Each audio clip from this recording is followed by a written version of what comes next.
Perkembangan terbaru persidangan putusan Beki di Pengadilan Negeri Surabaya, Jawa Timur akan dilaporkan oleh jurnalis Kompas TV ada Via Irmar di sana.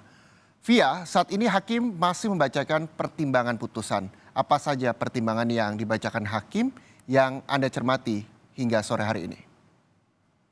Ya, ada beberapa poin-poin penting yang saat ini dibacakan oleh hakim yang diketuai oleh Sutrisno dalam sidang putusan akhir terkait kasus dugaan kekerasan seksual dengan terdakwa Muhammad Subhi asal Sani alias Beki. Di antaranya terkait tentang wawancara dan juga latihan yang diberikan oleh terdakwa Beki kepada sejumlah santri, di mana diketahui dalam sejumlah keterangan saksi yang hadir pada saat persidangan sebelumnya ini mengatakan bahwa kekerasan seksual itu terjadi pada saat wawancara, kemudian juga bimbingan yang dilakukan kepada para sejumlah santriwati yang merupakan anggota baru dari rumah sakit milik dari Pondok Pesantren Sidikia, di mana diketahui pada saat wawancara itulah kekerasan seksual dilakukan terdakwa Beki kepada sejumlah santri.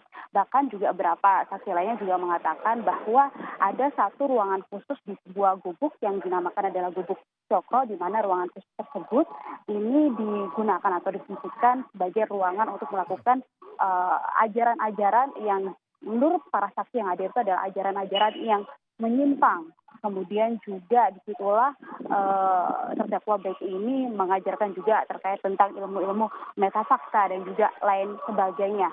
Namun beberapa saksi lainnya ini, Reza, ini membantah adanya ruangan khusus dan juga adanya ajaran-ajaran yang menyimpang yang dilakukan oleh terdakwa Beki kepada sejumlah santri yang diduga menjadi korban dari kekerasan seksual, yang dimana diketahui pada saat persidangan itu kekerasan seksual ini dilakukan sejak tahun 2012 hingga tahun 2017, hingga kemudian terdakwa Beki ini ditetapkan sebagai tersangka pada tahun 2019.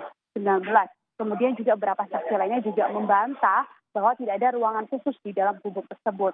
Kemudian selain itu juga ada poin penting yang kemudian tadi disampaikan oleh Hakim Ketua Sutrisno, yang dimana beberapa saksi yang setelah hadir sebelumnya ini menyatakan bahwa kekerasan seksual yang dilakukan terdakwa Beki ini dilakukan pada malam hari, yaitu dalam rentang waktu antara pukul 6 sore hingga pukul 11 malam waktu Indonesia Barat. Namun beberapa saksi lainnya yang berasal dari pihak terdakwa Beki ini membantah bahwa tidak ada kegiatan di gubuk tersebut di antara sore hari hingga malam hari, karena kegiatan wawancara kemudian juga bimbingan terhadap anggota baru salah satu rumah sakit yang merupakan milik dari Pondok Pesantren Sidikia ini hanya dilakukan pada pagi hari hingga siang hari. Setelah kegiatan wawancara dan juga bimbingan yang dilakukan tersebut, terdakwa Beki langsung kembali pulang. Seperti itu, Reza, poin-poin penting yang hingga saat ini bisa saya garis bawahi. Oke. Reza. Vonis juga masih belum dibacakan oleh majelis hakim. Tadi kita juga melihat dari visual yang Anda kirimkan teman-teman liputan dari Surabaya, Jawa Timur, bahwa banyak sekali pendukung terdakwa yang berkumpul di luar gedung pengadilan dan juga para pendukung dari terdakwa juga melakukan doa bersama. Lalu bagaimana kondisi terkini? Bisa Anda gambarkan kepada kami, Via?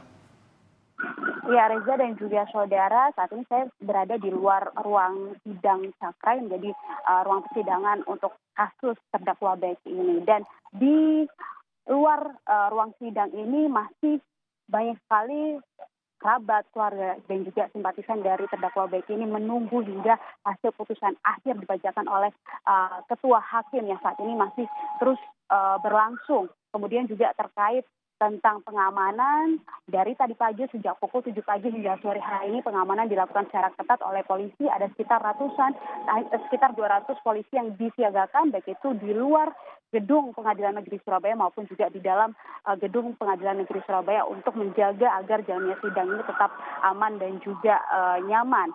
Sementara memang betul tadi pagi hingga siang hari hingga sekitar pukul 12 yang waktu Indonesia Barat, seluruh simpatisan dari terdakwa Beki yang berada di luar gedung pengadilan Surabaya ini mengadakan doa bersama dan bahkan juga sempat membuat arus lalu lintas tersendat di sekitar gedung pengadilan negeri Surabaya. Namun sekitar pukul 12:30 siang waktu Indonesia Barat, acara doa bersama tersebut sudah selesai dan arus lalu lintas kembali Baik. normal di area gedung pengadilan negeri Surabaya, Roza. Baik, terima kasih Via Irmar melaporkan langsung dari Pengadilan Negeri Surabaya, Jawa Timur. Selamat bertugas kembali, Via.